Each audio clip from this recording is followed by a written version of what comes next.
Hi, ako si Josiah Hiponia, BE Film student mula sa UP Diliman.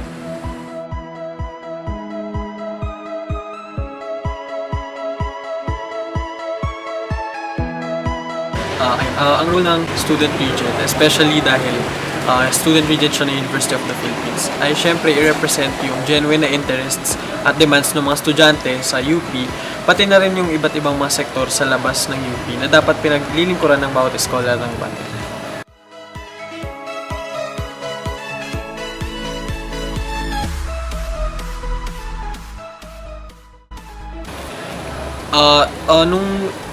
Nung SR deliberations namin sa UP Diliman, nag-put emphasis talaga ako sa pagmumulat sa mga kapwa natin scholar ng bayan.